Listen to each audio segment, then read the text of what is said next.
বন্ধুরা, তোমাদের সাথে রিভিউ করতে যাচ্ছি নাটক চাঁদের হাট। এই নাটকটির যে ডিরেক্টর সে হচ্ছে সোহাগ রানা এবং আমাদের যে কাস্ট মেন যে দুটি কাস্ট সেটি হচ্ছে তৌসিফ মাহবুব এবং কেয়া পায়েল, এবং তাদের সাথে আরও দুটি স্ট্রং ক্যারেক্টার, একটা হচ্ছে ডক্টর এজাজুল ইসলাম, অন্যদিকে হচ্ছে মনিরা আক্তার মিঠু। দেখুন, এই নাটকটিতে বুঝতেই পারছেন যে নাটকের নাম দেখে যে চাঁদের হাট। তো বেসিক্যালি আমরা যে জিনিসটা আসলে ঈদে দেখতে পাই, মানে কুরবানি ঈদে দেখতে পাই যে হাটে গরু বিক্রয়ের বিষয়টা আমরা দেখতে পাই। সো এই নাটকে তৌসিফ মাহবুব ছিল হচ্ছে গরুর ব্যাপারী, যদিও সে গরুর ব্যাপারী ওয়ার্ডটা শুনতে পছন্দ করে না, সে বলবে যে সে নাকি গরুর ব্রোকার। সো এটা তার কাছে শুনতে ভালো লাগে, এটা একটা ফানি একটা পার্ট ছিল। কেয়া পালের সাথে তার দুষ্টামির ছলে এই ধরনের একটি কথোপকথন ছিল।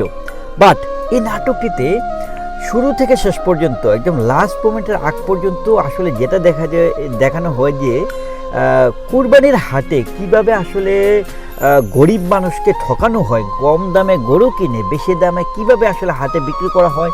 ইভেন বড় লোকরা আসলেও তাদেরকে নানান প্রক্রিয়ার ছলে কিভাবে আসলে তাদেরকে ঠকানো হয়, বেশি দামে গরু বিক্রি করা হয় দালালদের মাধ্যমে, সেটা দেখানো হয়। সো এই বিষয়টা কয়েকটা জায়গায় আসলে খুবই ইমোশনাল বা ট্রেজেডি এবং খারাপ লাগার মতো সিচুয়েশন ছিল, খুব সুন্দরভাবে প্রেজেন্ট করেছে আসলে ডিরেক্টর বা স্ক্রিপ্ট রাইটার সোহাগ রানা। সো আমি বলবো যে আসলে অভিনয়ের কথা যদি বলি, কেয়া পায়েলের অভিনয়ের কথা বলি, তৌসিফ মাহবুবের কথা বলি, অভিনয় ঠিকঠাক, কোনো প্রবলেম নেই।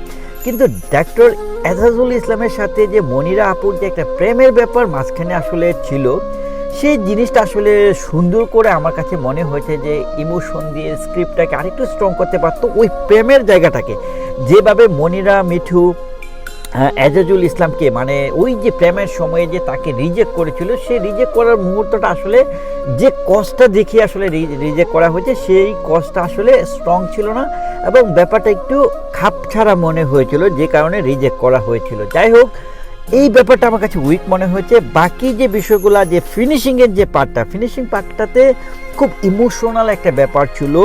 এবং তৌসিফ ভাই দেখা গেছে তার গ্যাং সহ, মানে তার সাথে তার আরও 2-3 জন যে কর্মী ছিল তাদেরকে সহ যেভাবে আসলে মানুষকে ঠকাতো গরুর দামের ক্ষেত্রে, সেই জিনিসটা সে রিয়েলাইজ করতে পারে একদম লাস্ট মোমেন্টে, যখন একটা মানুষ আসলে গরু বিক্রি করতে আসে, তার ওয়াইফ অসুস্থ, সে গরু বিক্রি করে তার ওয়াইফের জন্য আসলে চিকিৎসা করবে, সেই একটি ইমোশনাল একটি সিচুয়েশন যখন দেখানো হয়, গরু বিক্রেতার কান্না দেখে তৌসিফ মাহবুব আসলে বুঝতে পারে, তার রিয়েলাইজেশন হয় এবং এজাজুল ইসলামও আসলে তাকে বোঝায় যে আসলে বিষয়টা খারাপ ছিল। পরবর্তীতে একদম ফিনিশিং, মানে বর্ডার লাইনে এসে একটা চমৎকার মেসেজ দিয়েছে এবং দারুণভাবে আসলে নাটকটিকে ফিনিশিং করেছে।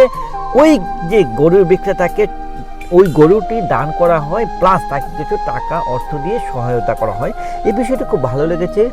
আমাদের প্রকৃতপক্ষে সমাজের একে অন্যের দিকে হাত বাড়িয়ে দেওয়াটাই হচ্ছে মূল লক্ষ্য। নাটকটি ভালো লেগেছে, আপনারা অবশ্যই দেখবেন। 7.5 out of 10। Thank you so much.